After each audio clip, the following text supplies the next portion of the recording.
2020-এ কেউ 2019-এ কেউ pass out, এর আগে অনেকে আছে এখানে। আমরা আরও লোক ছিল, ওরা বাড়িতে চলে গেছে।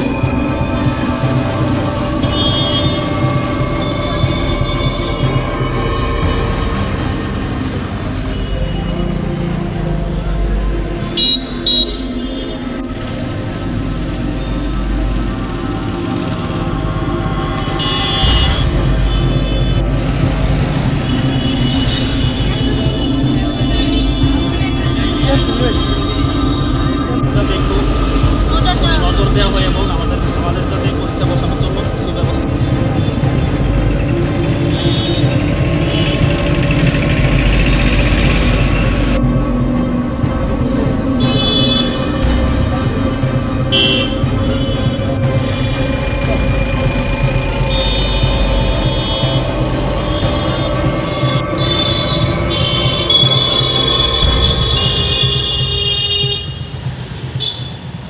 আজ আমরা সমস্ত ডিপ্লোমা করা স্পেশাল এডুকেটর এখানে একত্রিত হয়েছি। আপনারা দেখতে পাচ্ছেন আমাদের মূল দাবি আমাদের একটাই, যেন বিএড স্পেশাল যারা করেছে, যারা বিদ্যাজ্যোতিতে এখন চাকরি করছে, ওদের সাথে যেন আমাদেরও মানে পরীক্ষায় বসানোর সুযোগ দেওয়া হয় এবং বিদ্যাজ্যোতি স্কুলগুলোতে আমাদের মানে সুযোগ দেওয়া হয়।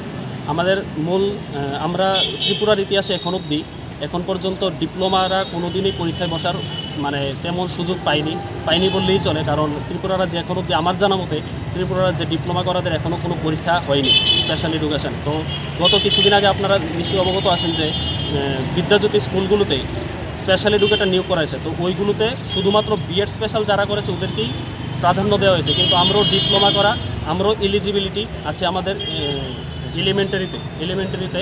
তো আমাদের মূল দাবি একটাই, যেন এলিমেন্টারিতে আমাদের সুব্যবস্থা করায় মানে আমাদের পরীক্ষা বসানোর সুযোগ দেওয়া হয়। এতটুকু আমাদের অনুরোধ মাননীয় মন্ত্রী তথা রাজ্যের শিক্ষামন্ত্রী এবং মুখ্যমন্ত্রী মাননীয় ডক্টর প্রফেসর মানিক শাহ স্যারের কাছে আমাদের এতটুকুই অনুরোধ। আচ্ছা, কোথায় ডেপুটেশন দিলেন আপনারা? আমরা ডেপুটেশন দিলাম শিক্ষা দপ্তরে। অ্যাকচুয়ালি ডেপুটেশনটা আজ দেওয়া হয়েছে, আমরা এসেছিলাম ডাইরেক্টর স্যারের সাথে দেখা করার জন্য, কিন্তু ডাইরেক্টর স্যার কোনো একটা অফিসিয়াল কাজে যুক্ত আছে, যার কারণে উনি আজকে নেই। কিন্তু আমরা বারংবার এসেছিলাম, বিগত 1-1.5 বছর ধরে আমরা আসছি, কোনো না কোনো দিন আমরা আসছি, কিন্তু ওরা আমাদের দেখা করার জন্য ওরা আমাদের সাথে নারাজ। যখনই আমরা বলি যে আমরা স্পেশাল এডুকেশন ডিপ্লোমা করো, তখনই ওরা আমাদেরকে কোনো না কোনো একটা বাহানা করে আমাদের ওইখান থেকে তাড়িয়ে দেবে। কিন্তু আজও এসেছিলাম, আজকে ওরা বললো যে স্যার এখানে নেই। তো আমরা পিএসআরের কাছে জমা দিয়ে রিসিভ কপি আনলাম। আপনারা কতজন রয়েছেন? ত্রিপুরা রাজ্যে আমরা মোট 250-300 মতন ডিপ্লোমা করা আছি, কিন্তু এখানে প্রায় 30-35 জনের মতো আমরা একত্রিত হয়েছি আজকে। আপনার নামটা বলুন। আমার নাম অনিকেত চৌধুরী।